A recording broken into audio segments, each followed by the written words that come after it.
And welcome everyone. Good evening here live from the Winter Social here. Live from the Winter Social here at Brevard College here in the Porter Center. Technical difficulties. Apologies, technical difficulties there for a moment. Welcome to the Winter Social edition of Tornado Talk. Here I'm live, Brady Penn, student broadcaster here, and starting off here tonight at the Winter Social, I have got two of our women's basketball players. I've got Olivia Miller and Michaela Street, two of the big freshmen, two big contributors immediately on the women's basketball team, both with me. And Michaela, we'll start with you. So far in your role coming in off the bench, you've got 7 points per game, 3 rebounds per game, 3 steals per game, really active hands on defense. And what kind of mindset do you take, being that young player? I'll ask Olivia the same question in a minute, but being that young player and coming in, contributing, kind of providing that defensive spark. Defense has always been a huge aspect. I was always told throughout high school that defense makes offense. And throughout the 3 games that we have played, that kind of did prove that defense does make offense with making certain plays, deflecting the ball, stealing the ball, taking the ball, even jump balls. Yeah, that too.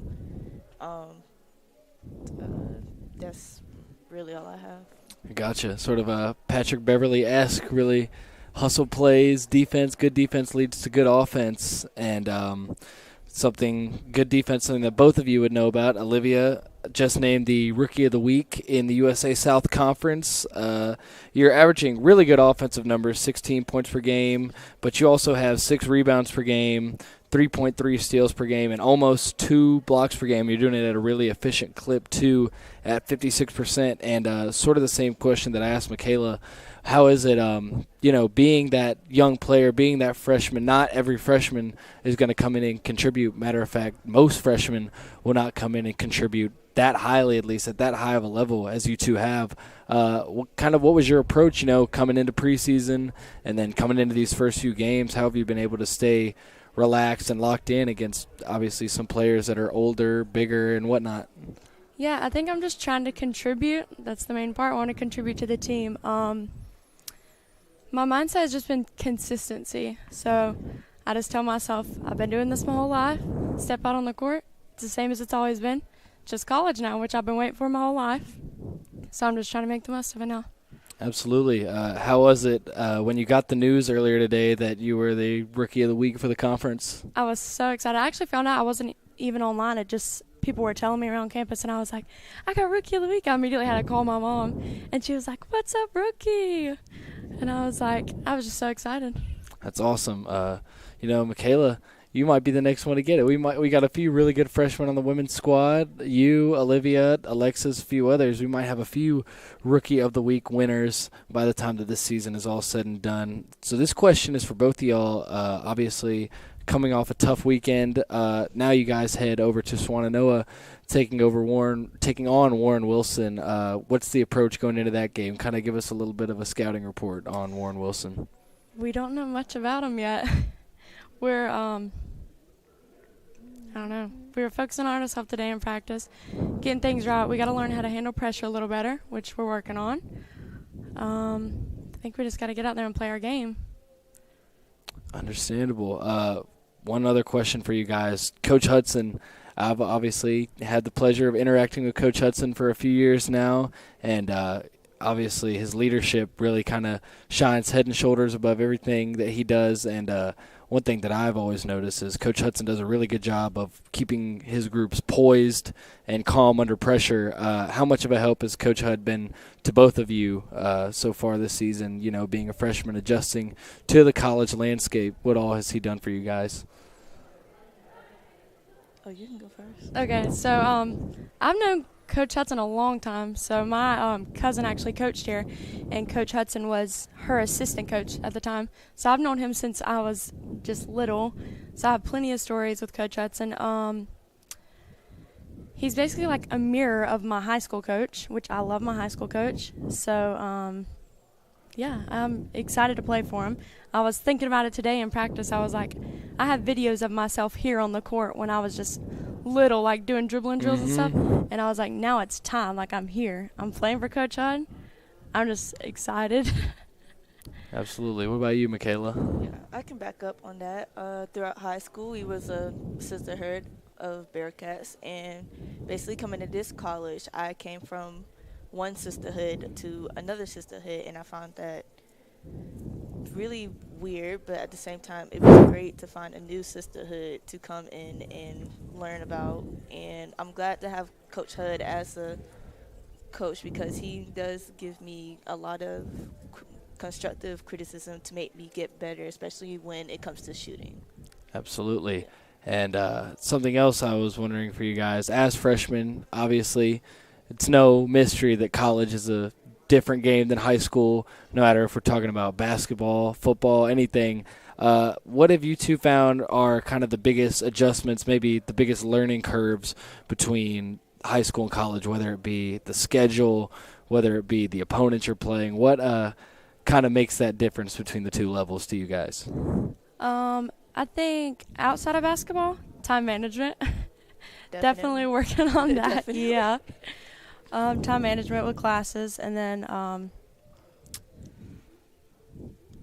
don't know. I'm just gotta focus on being a student athlete, and with season and everything, especially, it's very important. The practice at 5:30, not used to that one. Waking up at 4:30, getting in the gym we gotta be in the gym at 5:15, so still getting used to that. Oh yeah. Exactly what she said. You following up on what Olivia said? like- Say the time management. I mean, actually, I'm pretty good with time management. It's just when it comes to the classes, getting there on time. Thank God my classes do start at 11 and 12:30. Oh yeah. But, oh my gosh, just getting there on time, trying to stay awake during those classes too. Yeah, So you guys are 5:15 in the morning every practice. Yes. about Gee, every practice. You guys got the unlucky end there because as a football player, the only times that we have early morning practices are when we have spring ball. We go at 5:30 or 6, I can't remember, and it's out there in March in the cold here at Brevard, but we only have to do it for a month. You guys have to go through a whole season of the early practices, but as far as the time management, I can definitely attest to that too. Football, it's just the same way, loaded schedule every day, it's a grind, but obviously that's what we're all here to do is, compete in our sports, and you two are doing a great job at it so far. So Oh my gosh, just with wait that- till it starts snowing. when it Oh starts my snowing, you gosh. guys are not gonna have fun with that one. But with that being said, any final shout outs that you guys want to make? Any closing remarks from either of you two? Anybody you want to shout out back home? By the way, Olivia from Hudson, North Carolina, and Michaela from Rock Hill, South Carolina. Shout out to the family and friends watching. Thanks for tuning in. Got a good support system behind me. Love y'all. And shout out to the USA South for that Rookie of the Week. Yep. Shout out for that. Absolutely. Well, ladies, it's been a pleasure. Looking forward to the rest of the season Thank for you you. guys. Hoping for another playoff appearance this year from the Brevard Women's. Yep. And, looking forward to see what you guys can do. Pleasure having you guys on. Thank you. Love you, Mom. Love you, Dad. And now, ladies and gentlemen, we're preparing to have a couple of members of the men's basketball team. We've got 3 captains of the team. We've got L.B. Boyette, David Seeley, and Quincy Carter.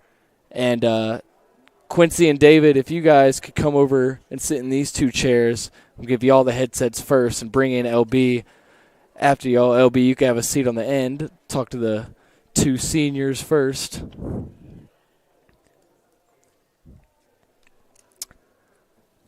So once again, got 3 members of the Brevard College men's basketball team here. I've got Quincy Carter, David Seeley, and L.B. Boyette to my right, 3 captains of the team. Quincy, David, like I said, both seniors, both, in that leadership role on the team. You guys are all, LB, you're a junior, so all of you guys upperclassmen on the floor. And Quincy, I'll start with you. You transitioned here from Young Harris to Brevard with people tuning in all over from NATO Nation. What was kind of some of your favorite parts and sort of what you have enjoyed more in that transition from Young Harris to Brevard. I'll say that Brevard is more welcoming, I'll say. Like, it feels like a real brotherhood. I'm more in tune with my teammates. I actually enjoy playing basketball. Okay, it was some dark moments when I was at Young Harris, but I'm actually enjoying the game of basketball and falling in love with it again. Absolutely. And Quincy, you've got Georgia roots, just like myself, from Gwinnett County, Collins Hill High School. And I know as well as anybody, I used to live in Gwinnett. I used to live in Decula. I know as much as anybody how competitive Gwinnett County is on all fronts, football, basketball, baseball. And tell us maybe a little bit about how the GCO experience kind of shaped you for college ball and kind of these big moments against great competition. Oh, Gwinnett County got it's a crazy talent pool there from football, basketball, any sport. It's like multi-sport players there that can go playing baseball and basketball at the next level, at the highest level. Mm-hmm. And it's crazy because that competition really molded me to where I'm at now, because when I transferred to Gwinnett County, basketball was taken more serious, I'll say. Mm-hmm. If things like that I didn't do at my old high school that I did when I went to Gwinnett County, and it just molded me into the player that I am now. Absolutely. Gwinnett County's got Shiloh, Grayson, Archer, North Gwinnett, absolutely. Norcross. All these really good basketball schools. So you were blessed to be able to compete in that environment. David, got, once again, another senior captain. So you've been around Brevard for a while. You've been at Brevard since the beginning of your college career. And last year as a junior, finally breaking through, making it to postseason play, USA South tournament. How are you guys expecting and trying to build off of that and take it a step further this season after kind of getting that taste? Yeah, so we were hungry for that last year. So we enjoyed being able to play in the postseason for the first time since I've been here. But we're not satisfied, so that was the first little step. We got into it. We ended up losing in the first round, but this time we want to go all the way. We got all the pieces. We got everything we need, so we feel like we can take it a step further this year. 100%. And then with these young guys, obviously Coach Burgess was down there talking about some of the freshmen that we've got, Jaden Carnes, a few other guys. As seniors and as captains, how do you guys try and go about, leading these guys and setting an example and kind of leaving the jersey in a better place to put it into words? Yeah, so I think it's all about setting the right example as far as what it takes to be successful here and at this level. And that's not something that everybody on our team now has had the opportunity to have before them. So we want to leave it to them, leave it to our younger guys in a better place than how we got it. So we want to leave them with a winning program. Just show them the ropes, show them everything that we know, pass on knowledge, work ethic, and just lead them with a bright future. Absolutely. And both you guys, really good two-way players. Both you guys really good defenders. I'm sure Coach Burgess places an emphasis on defense in practice. Any good basketball coach does such. David, really tenacious defender on other guards, and then Quincy as well. I mean, the other night you weren't quite as lucky when you were breaking on some of those steals, but just the aggressiveness that you guys play with on defense, is that kind of what fuels you guys on the offensive end sometimes? I feel like when we were guarding, we made an emphasis this year that we got to take it personal. You shouldn't let your man just take you off the dribble, and you should be okay with it. Every time you step in front of somebody, you guarding them, your goal is not to let them score, and you should take it personal when they do score. So I feel like our competitive edge has been shown in practice where we just going after each other.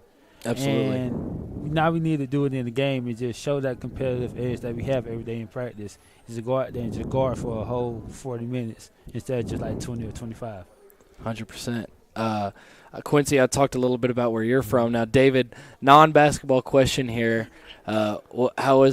Are you still getting adjusted to these Brevard winters coming from Deltona, Florida? Yeah, so there's no adjusting growing up where I'm from. It doesn't get too cold. So even now it's pretty much it's real cold for me, uncomfortable almost. So I got to make sure I'm layered up every time I step outside. We're on snow watch tomorrow. I know you don't ever get that in the Sunshine State. Well, David, Quincy, both looking forward to what both you guys put on the floor this season. And let's talk a little bit to LB over there, David, if you want to hand that headset to LB. We've got both the seniors. Might as well get a junior in here. One of the offensive spark plugs on the team, LB, a guy that I've interviewed a few times before. And first off, how's it going, man? It's going pretty good, man. It's going pretty good. I'm just embracing my junior year, you know what I'm saying? Third year of college, just want to make sure I got everything right academically, make sure I'm on the court, being a leader to the younger guys on the team. So, yeah, it's going pretty good. Absolutely, and you wasted no time getting started. First regular season ball game, you put up 25 points. How did that feel? Obviously, I wasn't able to get a post-game interview with that game, but one of the questions I wanted to ask you was how you got into that feel so early, not only the beginning of the game, but the beginning of the season. You came out firing from beyond the arc and got a really good feel for your shot early on, it looked like. Man, to be honest with you, I worked a lot over the summer. So over the summer, I stayed here in Brevard to actually just like work, get money, and then on top of that, work on my game a lot. So I put in a lot of hours in the gym, and each one of us put a lot of hours in the gym. And when you're able to, do that type of work, you can shoot those type of shots. You know what I'm saying? So, and then when I was playing in the game earlier, I felt like my teammates, they wanted me to get them going type of deal, you know what I'm saying? I always try to feed off my teammates and feed off their energy, so when they tell me, all right, let's get going, then I try to do that, you know what I'm saying? So 100%. Like I said, 25 points. That was just 6 shy of your career high. And I kind of want to talk to both of y'all revisiting this game, your career high. I know you remember I interviewed you after this one. 31 points last year in December against Berea, a double OT game. Those kind of games are, what shapes championship teams, what shapes contenders. And just talk me through what that game was like for you guys. I wish we had a third headset so we could ask you again too, David. But for Quincy and LB, what was that game like in that atmosphere?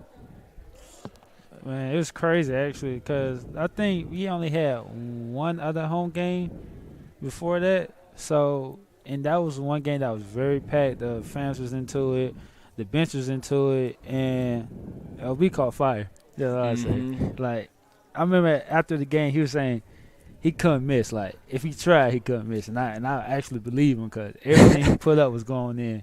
And then we just got that energy from the bench after seeing him just going out there scoring. Our energy came from the bench from Charles. Carson hit a couple big threes, and that game really got us going for the rest of the season, I'd say. And don't forget, Alex Wessig had the little floater to send it Alex, to my boy, overtime. I miss that man right there. I miss him. I feel like that game, it continued on throughout the whole year, and it continued on to now. So when we go into practice now, we got that mentality like this is a championship team, you know what I'm saying? We're contenders. We love to play hard. We emphasize defense a lot. And like he said, during that game, I just felt good during that game. And honestly, my teammates, they kind of rallied me up to play that game. And once my teammates, I feed off my energy. I feed off my guys. I love my guys. And if they see me going, they're not going to be selfish. They're going to keep on giving it to me, and that's why I love basketball. That's why I love playing with my teammates right here. And LB, you kind of have had an interesting career timeline. I know you, Charles, and a few others came in. Freshman year was the COVID season. Obviously, it was a little bit different. For me as a football player, the COVID season was different. And then, last year was your first real taste of NCAA regular season schedule. So now that you're into that, you're into your third season. Once again, like David said, like Quincy said, you guys are hungry to kind of take that next step. And what do you guys think you've done differently this season in the preseason to kind of prepare and get yourselves ready? And we'll have David on for this question too. Get yourselves ready to take that next step.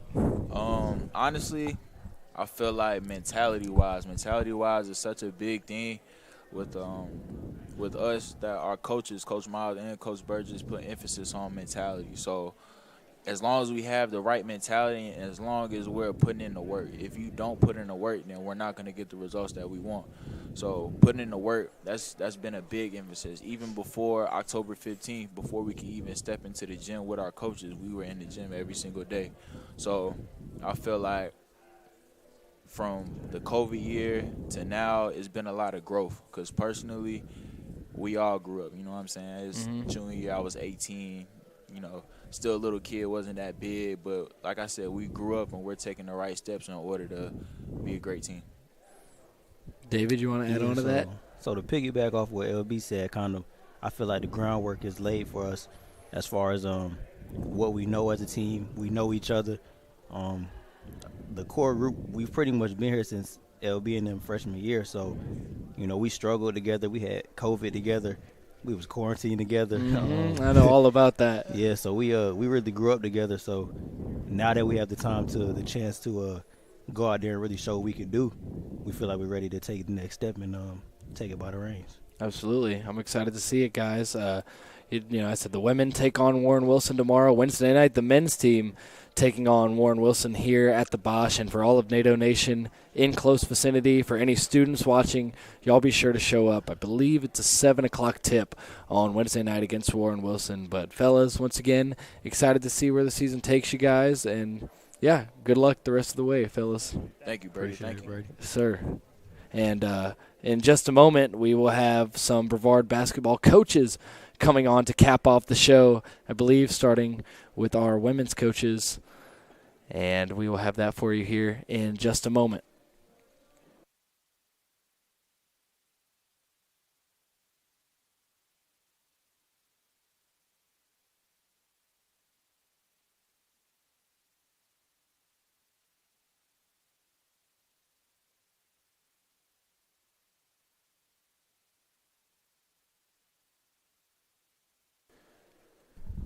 All right, we had the players for both the men's and women's teams. Why not get the coaches? I'm here with Coach Bollinger and Coach Hudson. Coach Hudson, I've interviewed you before. I haven't had the pleasure yet with you, Coach Bollinger. Going to pick you guys' brains for a few minutes about the upcoming season. And the first question I want to ask you guys, since both of you are so familiar with her and she's still helping out with the program, still helping coach, is how do you replace a player like Destiny Williams, who obviously meant so much to this program, had all kinds of records, scoring marks, and just was a really big veteran presence? I know we've got a freshman-heavy or a new freshman class, as you were speaking on down there. We just had two of them on the show. How do you make up for a player like that?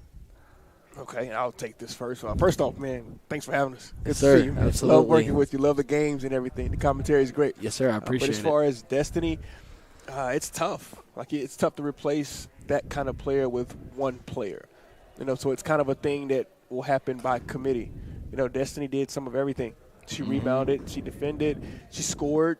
She got deflections, steals, and everything. She touched every stat category in most games. And outside of that, just her personality and the leader that she was is something that we're going to miss early. So in short, it's going to be really hard to replace her. But we have players that are capable of stepping into those different roles. Something that we've talked about. This is a team that has a chance to have like a different leading scorer every night. And we can have multiple people in double digits or around 8 or 7 or 9, as opposed to like Destiny would have a huge game and maybe 1 or 2 people would score behind her. This is a team that has a lot of parity. We're talented 1 through 15, but it's going to be really tough to replace the stuff that she brought to the table. She's going to help us out this year as a student assistant, so still trying to pass on some of that knowledge, and having her around the program for the last 5 years, she knows exactly what we expect. So she's able to give that to the players coming behind her. Like some of our freshmen this year, even our sophomores and our juniors, having her around, they're just going to benefit from that. Just having her in the gym during practice, having her on road trips at games. That veteran insight. Solely just from her being around. She did it at a really high level, and she did it the right way. She really turned herself into a really, really good college basketball player, and it's something that we're going to miss. But we have the potential on the team to kind of touch the stuff that she left behind. Absolutely. You got anything you want to add on to that, Coach That Bollinger? was pretty well said. We definitely do miss her, and we're going to feel it throughout the season at different times. But I will say I think we did a good job of bringing in pieces that can help make up for some of the stuff that, she left. So we'll do it as a committee, and it'll take more than one person for sure. That you don't just replace that kind of player with one person sometimes, and sometimes it takes time to develop players. And she – like from her freshman year to her last year, like that was a world of difference, and I think some of these freshmen have that same opportunity to be that type of player. And Coach B, your name was the one next to some of those numbers that Destiny was chasing there at the tail end of her career. So you've been here as a Brevard College Tornado, and obviously that provides value to the players because you've seen a thing or two. So as a former player, and I know Coach Hud, you are too, and I'll get to that in a minute, what do you try to pass on from that, knowing what you experienced on the court, what you experienced at Brevard, maybe off the court even, that you try to pass on to these women? Yeah, so I literally lived it. Like, I've been in the shoes that they're in right now, and that's what me and Coach Hudson say all the time. He did the same thing. Like, everything that you're going through right now with your professors, with your tests on campus, with running until your feet hurt, like, we've done that. We've done our time, and we just continue to push them because we try to remind them, there's a bigger future than this right here. Like, this is bigger than basketball. And I try to do my best to take some of I don't want to look too much and be like, oh, this is what I used to do, or this is how it used to was. I know that can get old. But I try to take my experiences that I've had and put them into a good way that they can take that moving forward and be better. Absolutely. And so, like Coach B said, Coach Hud, you're a former Brevard player as well, graduated from Brevard, hooped here. I know Coach Bollinger was kind of saying the same thing about, passing these things on and having that experience. But it's a little bit different for you. You played men's basketball, and there are, although maybe subtle, there are differences between the two games. So is there anything that you try to bring over from your experience playing the men's game over to here to these women? Yes, but not just my women. Just anybody I'm in contact with throughout the day. I like Coach said, down while we were being interviewed by the Tornado Club, we kind of bleed this. We've been a part of this for a long time. Like, yes, if sir. you go to my closet or open one of my drawers, you see nothing but blue and white. It's all I know. And what I try to give back to my team, men's basketball, football, men's and women's soccer, is that if all sports just take really good pride in this place, there's talent here, and we can build a lot. You just saw the run that the soccer team just came off of. Yes, sir. You all made a nice run this year. Men's and women's basketball had really good runs last year. And we can continue to build on those things. Like, we're right there. Yeah, I agree. Everybody kind of takes that pride, and it's a privilege to put that jersey on, that field. This place has ceilings that we can reach. Yes, Not sir. ceilings that we can reach, but we can go through those glass ceilings that we have right now. Yes, sir. Me personally, Brevard has allowed me to make so many connections, has allowed me to do this on top of being a student athlete. And, I agree. Brevard's growing, and a lot of it has to do with programs like this one, like the men's basketball team, like the football team. And, the community's growing. It's really exciting to see.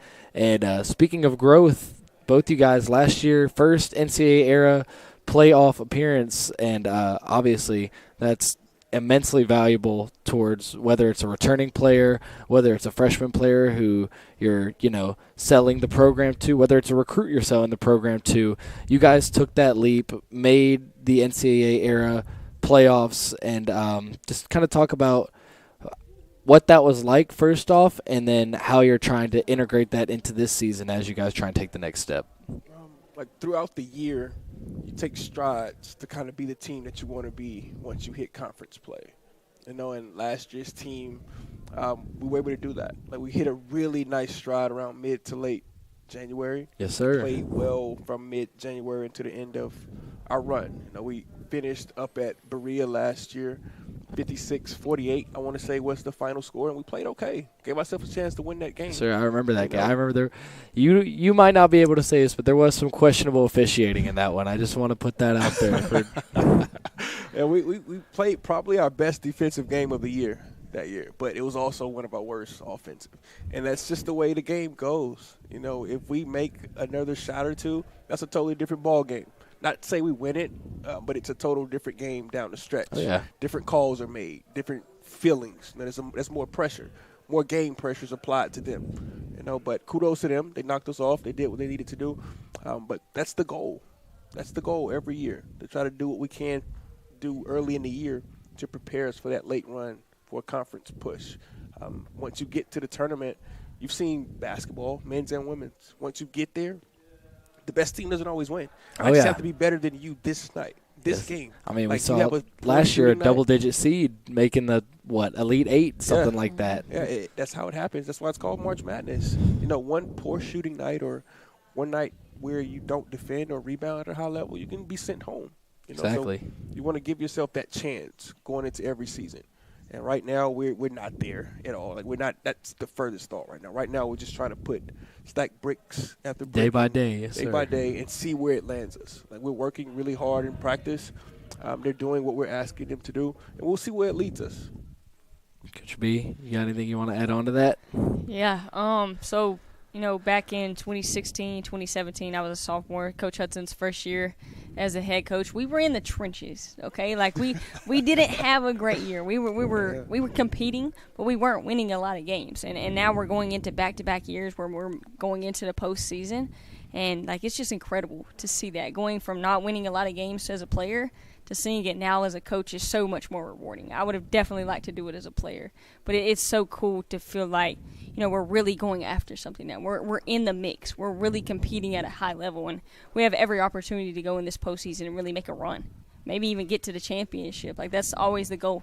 Make it to the championship, win it, and let's go to the NCAA. Yes, so I'm excited for this group. I think we definitely have a possibility to go do that. Yes, ma'am. And final thoughts here. We talked about kind of the replacing Destiny and with some of these players, and I just wanted to talk about, this group of women that you guys have. Obviously, with that kind of loss, you've got veterans that have got to step up that have maybe been here. McKenna Parkins.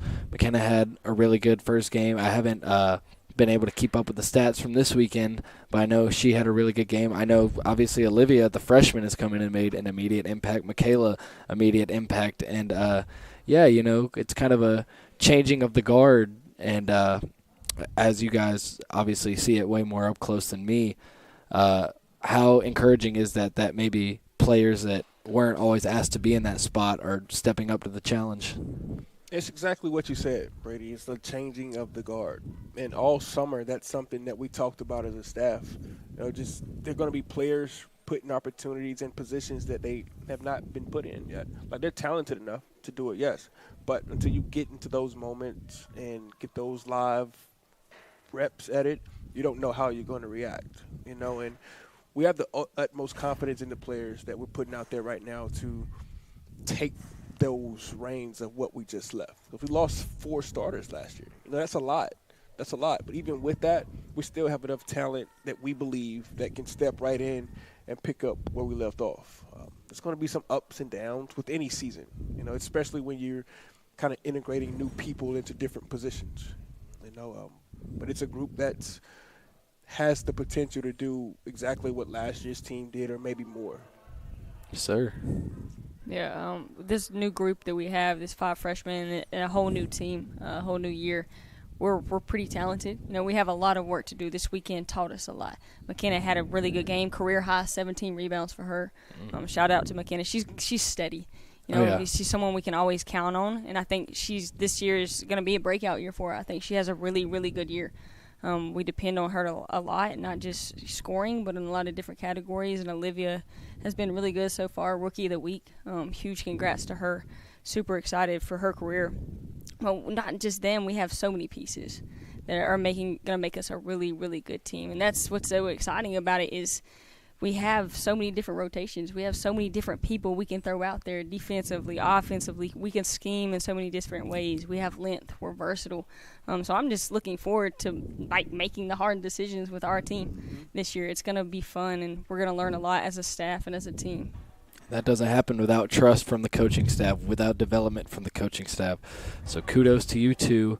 And for everyone that missed it earlier, tune in tomorrow night in Swannanoa, North Carolina. Women's team taking on Warren Wilson, just as the men's team is on Wednesday. But Coach Bollinger, Coach Hudson, always a pleasure. Appreciate you. Both of you guys, and Appreciate excited to it. watch the rest of the I'm a season. fan, Hopefully man. interview I'm a you guys a fan. few more times. Sir, Big fan. thank y'all. All right. And coming on now, in just a moment, we will have men's head coach Lee Burgess wrapping up the show here, Tornado Talk here at the Winter Social. Coach Burgess, another one that I have gotten the pleasure of interviewing before. As he sits down, gets his headset on. Coach, how's it going? Going well. Can you hear me okay? Yes, sir, I Okay, can. great. Yep. Coach, going into your second decade now as the Brevard College head coach. I don't mean to make you feel old. Yeah, thanks. But as obviously a long tenure here Uh-huh. at the helm for the NATOs. And what are some things, first off, that everybody can expect to see? I know we've played only one real regular season game, 2 Division I exhibitions where you guys obviously showed some toughness. I'm sure you saw plenty of grit from a lot of guys playing such bigger players. But what can we expect to see from this squad in the 2022-2023 season? You know, well, in the game that we played against Bob Jones, we had a very efficient offensive game. We played well on the offensive side and played definitely well enough to win that game. Defensively, we had some breakdowns that we've talked about and need to get better at.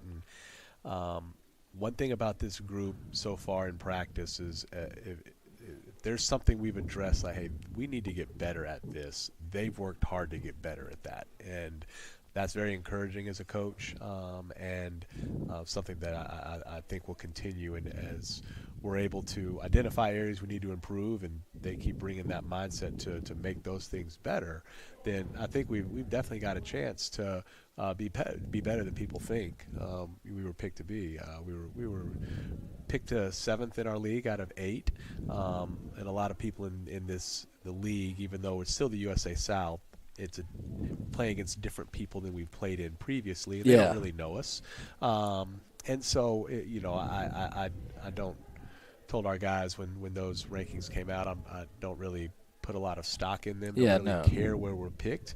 However, it can certainly be fuel for us that this is what they think of us. Bulletin material. So, yeah, absolutely. And I think what you'll see from our group, to go back to your question and answer it, I think you'll see a hungry group that is hungry to continue to improve, hungry to continue to build on the momentum we have in the program, and keep moving this thing forward as we try to make ourselves competitive for championships on a consistent basis. Yes, sir. And talking a little bit about your background before I get into more Brevard basketball, obviously you've been at a higher level as a player and as a coach. You were at Samford, and then you've been at this level too, Huntingdon, Barry. What kind of things have you tried to incorporate from these other places, maybe other coaches that you've learned things from, or this, that, and the other, being a player at a higher level? What do you kind of try to bring from those times to these guys? Well, I think so. As a player at Samford, I was fortunate and blessed to be on 2 really good teams. My junior and senior year, we won our conference championship and made the NCAA tournament. Almost 80 career wins as a player. And thank you for mentioning that. I am part of the winningest class in Samford basketball history, which is something I'm very proud of. And the team that I was on as a junior were inducted into the Samford Athletics Hall of Fame. And so that experience as a player, number one, is just super awesome for me to experience. But then knowing what that was like, wanting my current players to be able to experience something like that is definitely motivating. I mean, I want them to be able to experience what it's like to cut down the nets, what it's like to watch your name come up on Selection Sunday, what it's like to play in an NCAA tournament. That's an experience I'll never forget. And the coach that I played for, Jimmy Tillett, is then who I went back and coached under at Samford. And I think the things that I brought from him, certainly attention to detail, both on the court with your team, but then also just in kind of your practice prep and the things that you do in your daily life as a head coach. Things that I've taken with me. So yes, I've Barry is now Division III, but they were NAIA when I was a coach there. Oh, okay. I did not know that. Yeah, and so I mean, I've coached at the NCAA Division I, Division II, and Division III levels, and I've coached at the NAIA level. I've kind of hit the whole gamut of everything, and so lots of experiences which are great, and regardless of the level, I think you learn from those experiences and have just tried to continue to grow as a coach, continue to learn, and continue to evolve, for lack of a better term, as a coach now in my, as you said, 11th year here at Brevard. Yes, sir. And as you said about, past years not reflecting what this group is and the way that you guys are kind of on the come up, two things.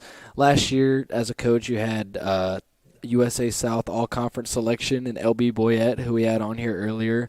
Obviously, you've got those building block type of players, Quincy, David, veteran leadership. Yep. And then last year, you guys broke through, made it to the USA South tournament. Obviously, played a really, really tough team, and it didn't go exactly the way that you guys wanted it to.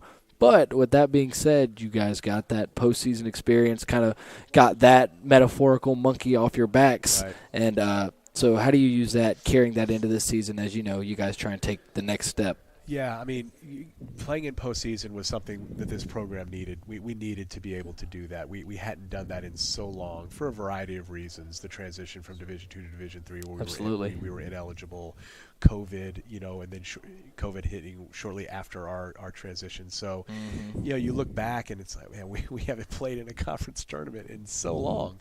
And, as I'm telling recruits as we continue to recruit them and we tell the current players, we're certainly not going to be happy with, finishing in the middle of the pack forever. But it was a step we needed to take. Oh, yeah. And so now we've done that, and we want to continue to put ourselves in that position. But from that team, we've got 7 of our top 8 players from that team from last year back. So they've tasted it. They've experienced it. They know what it takes to get there. And now, I mean, is this the year now that we can do it and now take another step? Could we win a game in the conference tournament, or perhaps could we host a game in the conference tournament? There's other steps that you can take in between where we were last year and winning the whole thing. Certainly we're competing for a championship. We want to go win a championship, but there's other levels of improvement, beyond just that. And so we've been able to add some players to the 7 of our top 8 back that are helping us so far this year. KK Horton, Ryan Smith were not in our top 8 last year. They are helping us this year. So I think we've got a solid group right now. We've got a great nucleus to build around that you mentioned with the leadership on the team. We've got some very talented players, both from last year's group that stayed and we retained, and that maybe were around last year that have just improved and are better. So I think there's an excitement around our group, which I like, and hopefully we can have some early success just to kind of keep that momentum going. Absolutely, and like you said, you've got that nucleus, but one other thing, briefly touched on this earlier and talked about this with these other guys, the freshmen that you've got on this team. I heard you downstairs talking about Jaden Carnes, who, by the way, was the slam dunk winner at the Tornado tip-off. I believe you said he was the tied leading scorer against UNC Asheville on Saturday. I know you've got a few others. I can't remember their names off the top of my head just from Tornado tip-off, but I know you've got a guy from North Gwinnett. You've got some guys with some really good size in that freshman class. And how's that going to be, integrating those guys? Because, not every freshman's going to get that chance off rib. It might, hopefully not, but it might come from an injury. It might come from things you see in practice. How is it, having that group of freshmen, and kind of what are they like for you guys? So we have 6 freshmen. We brought in 7 guys this year, 6 of them freshmen, and 1 of them a junior college transfer. And anytime you bring that new blood into the program, there's an infusion of enthusiasm, which is great. Those 6 freshmen had never experienced a college practice before. So, watching them walk out on the floor October 15th with their practice gear on and their shoes and just grinning from ear to ear, because, this is what they've worked for their entire basketball careers, to play college basketball, and here it is. And so that enthusiasm is contagious, and is great to see. and now it's about patience, right? It's again, like I said downstairs, some people are more game ready than others. You're in a different place along that timeline, as freshmen. Some people are ready for the pace of play but not ready for the physicality of play. Some people are ready for the physicality but not ready for the pace. Some people aren't ready for either one. And so it just takes some time and just preaching patience to them. Listen, we're going to play the best players regardless of senior or freshman, but understand as a freshman there is a transition to this from just a physicality standpoint, a knowledge standpoint, just understanding how hard you have to play at the college level. It's just a process. And we've got a couple of them that are probably a little bit further along in that journey than some of the other ones, but we're excited about all of them. We wouldn't have recruited them if we weren't. And now, when they get on the floor, we'll see. But yes, Jaden, I don't have the stat sheet in front of me, but I believe Jaden and Charles Reed both had 11 points against UNC Asheville, which was tied for our team lead. And so for a freshman to go out there and lead our team in scoring against UNC Asheville, he needs to be proud about that and know that hard work has paid off. And yeah, when he goes out there and performs and produces and does what he's supposed to do, he's going to get more opportunities to get out there. Amaru Grosvenor was the other guy that you mentioned from North Gwinnett, and he didn't get a ton of minutes against USC Upstate, but the minutes he did get, he made an impact. He had a nice three that he made. He played some good defense, had a steal, I believe, and so he did some good things. And so, patience for those guys. Keep working hard in practice, and like you said, you never know when that opportunity is going to come or the circumstances around that opportunity. So just stay ready, and if you get that chance, then just be ready to go take advantage of it. Yes, sir. Well, the men's team, they take on Warren Wilson here at home. I believe 7 o'clock tip-off on Wednesday night. So once again, for everyone that missed earlier, whether you're nearby, whether you're a student here, anybody tuned in, show out for that one. Obviously had a really good first home game for these guys, looking to have another one. And, Coach, always a pleasure getting your insight. Yeah. Always like talking hoops with you, I appreciate and it, looking Brady. forward to Thank you the rest of the for everything you season. do for the program and just, for Phil and Joseph. You do a great job, so we're fortunate to have you. I appreciate that. Yep. Thanks, Coach. And with that will wrap up our tornado talk here at the Winter Social. Got to talk to some of the players and coaches from both the men's and women's Brevard College hoops teams. And looking forward to the rest of the campaign for both these teams as we kind of get things kicking here and transition over from fall sports to the winter sports. With all that being said, I'm Brady Penn, the host here tonight, and I hope you guys have enjoyed our program. This is me signing off.